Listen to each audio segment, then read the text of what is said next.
My first notable experience with MK Ultra programming was maybe 2.5 years ago, maybe. Basically, ended up staying with a few people I knew just off and on for maybe a week or so, and they were into what I had come to the conclusion that was some type of Satanism or black magic, some type of dark occultist practices based on the evidence, just from looking back on things. And that had basically triggered all of it for me, and it all kept happening from that point it probably kept going severely, like heavily, for maybe a month or two. But I've deprogrammed maybe a few months ago, maybe almost a year. It's been almost a year now that I'm really thinking about it. But the first experience I remember was just being there, and a lot of the things they were doing, a lot of the programming that they had done. I actually remember at one point I closed my eyes and I saw what looked like a glass circle that had been cracked and sectioned off. You imagine a circle with all the lines drawn through it, and those were cracks. And just doing some research on it and everything, and I learned that what they do is they fragment your subconscious, because it's all trauma based. They used what they had known to literally basically having full-blown the worst kinds of panic attacks every 1.5 minutes. So eventually something broke in me, and it was funny that I saw that, and there was a lot of things that I wasn't supposed to see and things I wasn't supposed to remember, because it's all programming. You're not supposed to be aware of it. But I guess it didn't really work out the way they wanted, or they expected it to. And I'm not really sure if I should go into too many details, because I kind of want to keep the video pretty brief for now. But a lot of it was just, some of the triggers that I remember were a lot of like loud, sharp noises, like slamming in the door was one of the things they would do. And they would, almost anytime I would think something, because the thing, it's complete mind control. I would think something, and then I would hear one of them coughing, like just one cough from upstairs, and it's almost like a confirmation of sorts, or more of an influence, just to get me to accept that thought as fact, regardless of whether it was true or not, because that's the programming. That's how it works in that aspect of it, because there's layers to it. Another thing they would do was they had this whole inside joke. I could sense that I was like a stray dog to them, and they would just make jokes about that while I was there. I even remember I was laying down, I looked up at one of the main people who was involved with it, and he was going upstairs, and he got down on all fours as he was crawling, and crawled up the stairs. And I was like, wow, that's odd. Like, that was my main thought for that whole time, was, wow, this is really strange, like something not right here. But I'd end up just leaving there. Like, I packed my stuff and just left. Another experience, that same night I had gone to the gas station to buy some food, and I was standing in line. I remember this is funny, I walked in, and the Sonny and Cher song, I Got You, Babe I Got You, was playing on the radio. And I remember everything looking really strange, like nothing looked normal at that time. And I was in line, and the song was playing, like right as the chorus hit, and the cashier looks at me in my eye and says, I got you. Like, yeah, I got you, and I pay for my stuff and leave. And oh wow, that was strange. You know, you keep going. The next day, because I slept outside that night, I was sleeping behind a fence, basically in the woods, and there was, on the other side of the fence, there was, you know, parking spaces, because I was at a Target parking lot, and this guy parks his car literally right across from, like, lined up perfectly with my head, and he had his music playing. He turned it all the way up, like full blast, for probably a split second, and then cut his car off, and that jolted me out of, you know, my sleepiness. And this is what I heard. I heard his voice and a woman's voice, and he was, you know, having a conversation, whatever, talking. I'm okay, whatever, and then he just started, you know, the woman's voice, I guess she just stopped talking, is what I figured, you know. And the stuff they were saying, you know, was the same thing. Anything that had to do with programming was mentioned. And I got up to leave. I just walked out, like, whatever. And I get a couple yards away from him, and I turn around and look, and it's only one person there. You know, and I thought about it like, well, maybe she just got in the car, but I don't know. That just seemed really weird, because I didn't hear the car door open. Only one car door open and close. And, you know, you figure she was standing outside the car, because that's where I heard her. She would be out there, or at least have the door hung open a little bit, or at least have the window down. But I didn't see any of that. But my only response was, oh, wow, that's strange. You know, just keep going with it. This is before I even became aware of anything. I mean, there were some things, but not that, you know. And, you know, a couple weeks go by, go to just a friend's house, you know, because I wanted to buy some weed, you know, back when I still smoked.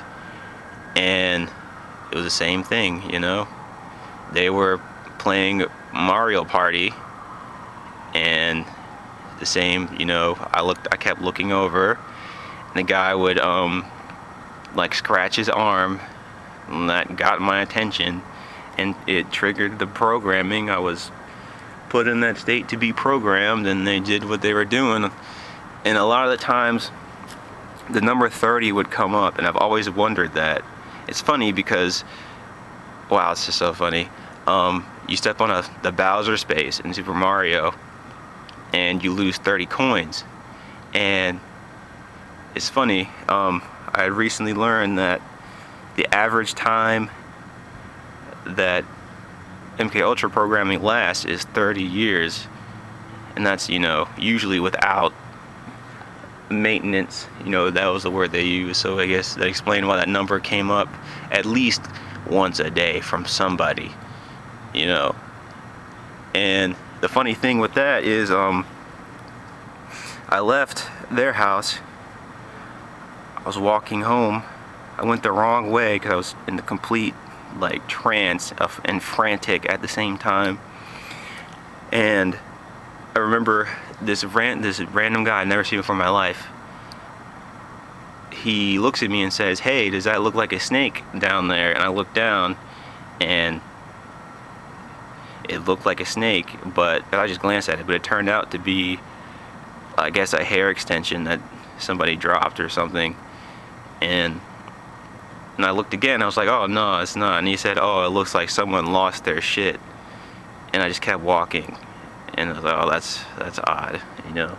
Kept walking. Meanwhile, those two people who were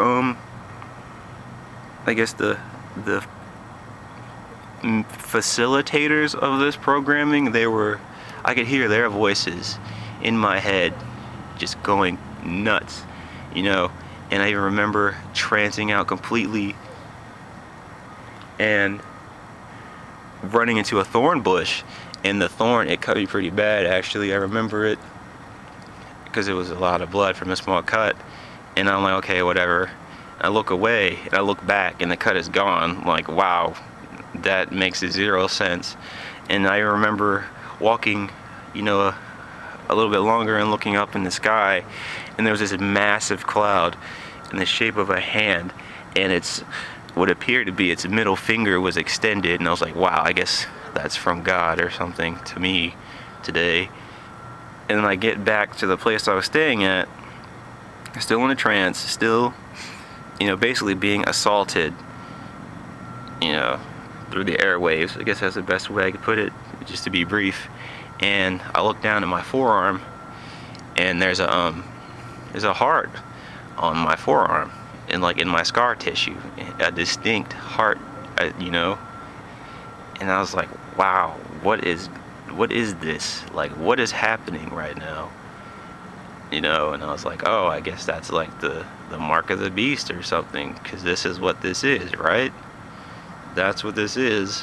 That's the only thing that makes sense to me right now, because like I said, at the time, I had no idea what was happening. So I just went back to what I was used to, which was the religious thing, even though I wasn't fully in it. And this is where it really kicked off, like really picked up. Maybe a week or so later, what had started the night before was, long story short, the person I was staying with, who is someone I've known for a very long time, I'm not sure if I'm gonna use his name, he was basically like the main guy, the main guy in this, and we were living together at the time. And basically, long story short, other guy downstairs watching basketball, I was upstairs in my room, frantic as ever, full-blown, panic attacks, all that. And basically, I was watching I was watching The Walking Dead, and I would pause the movie, and I would hear the referee blow the whistle from the TV downstairs as I paused the movie, and pause it, and I would unpause it, and then go do something else, and say something bad happened. The crowd would react to what happened. Like, they would boo, or they would cheer, just picking something up, say like I dropped the fork, the crowd would just boo, and just be very upset by it, stuff like that. And so the next day, that following evening, I decided, I was like, I don't even want to stay here anymore. So I got my bike that I had, just took my jacket and my book bag and just left. And I was staying in Southern Maryland at the time, so Virginia was probably like a 20-minute drive from where I was at, and I was kind of hesitant at first. So I rode around for probably about 2 hours before I left, and I remember stopping to get, a convenience store, and the woman at the counter, who was Korean, which is funny because the girl that was involved with this, she was Korean too. She rang my stuff up, and then she slammed her hand down on the counter upside down, and I was like, wait, what? And then she did it again. I think she did it 2 more times after that, and that was more programming from the first time it started happening, because that's what they would do, whether it was against the wall or just wherever they were sitting. And I guess that's supposed to be like the hand of God was falling down on me, and this, that was my punishment. It was also, before I forget, it was also the chosen Messiah programming too, where, because I'm not the only one where you think that you're Jesus, the second coming of Christ, which is a very common thing. So if anyone is watching this and they've had that same type of thought, then you are not alone, because that is what's supposed to be happening. You're supposed to be willing to accept this punishment, this abuse, because that's what you do, right? You're Jesus, and if you don't, then everyone's just going to die, and there's all this pressure on you, so you willingly accept it. But so I left the convenience store, and I was like, okay, I'm just going to ride to Virginia, whatever, I don't care. Rode to Virginia, kept taking the wrong way, I even remember pulling off on a side street, and I saw a picture of the Virgin Mary in someone's garage window, and then I heard some guy say, "Hey, it's already too late, man. Like, it's too late. You missed it." It was just, my only reaction was, "Oh, that's strange." And just kept going. Got to Virginia, and this is where I had noticed that I don't know much about this, by the way, but the black goo that I've heard a lot about, this is when I noticed that there was something inside me, because I could feel it. Like I said, I thought it was in my muscle tissue, but now I'm thinking about it, it was actually in my blood, and I could feel it moving through my body, and it felt like the best way I can describe it is like how you would hold your arms up for a while, and they would get tired. That's kind of the sensation I felt, like a burning dull pain. But anytime I got around people, even if I didn't hear what they were saying, I would still get a reaction from it. I would still feel it moving around. But it was just really strange. I think me being there kind of worked in my favor. It's funny, I thought about this the other day, like if I was just at the same place, the same room, same town, and everything looked like nothing made sense, I feel like I would have lost it even more being at home versus being out somewhere I didn't know. And it's, okay, well, I don't know anything out here, I don't know where I'm at, so I guess this all makes sense. So it just made it easier to handle. But I remember being somewhere I don't know, and by that time I had rode like 30 something miles, possibly 40, and they're just in the middle of Alexandria, and I'm in the street, and this guy pulls up to me, stops his car, rolls down his window and says, "Hey man, you sure you didn't get my bite?" And just pulls off. I was like, wow, like that is when I finally realized that something was up, because here I am 40 miles from home, and I'm still getting these weird things keep happening. Like, wow, okay, thanks for the tip. That's basically where I was at. And that's pretty much it as far as that is concerned. I rode around, ran into more strange people, went to a graveyard, randomly walked up on a Masonic headstone, which is something I'll talk about at a later time, Freemasonry and my experiences with that. And I just went, rode back home, rode the whole night. I left at 6, 7 in the evening. Actually, probably like 5, because all the riding I did before. I actually went to Virginia, so maybe 5. Didn't get back until like 8 or 9 the next morning. So non-stop bike riding, And there was more after that, but that all kind of ties in with what I just said. I remember at one point I was sitting down on the corner of the sidewalk, just sitting there, and the experience with I'm not sure if it was the satellite weapon technology that shoots radio waves into people's heads to make them hear voices, or if it was a psychic from somewhere that was focused on me. But I literally said, if I'm Jesus, then let someone point me out right now. And literally 3 seconds after I said that, someone pulled their car around the corner, hit the brakes, slammed on the horn, and pointed in my direction. I was like, okay, I still don't believe it, but like something is going on here. Like, wow, this is really strange. That was my only reaction. And honestly, that was, I don't want to say my saving grace, but that definitely worked to my advantage.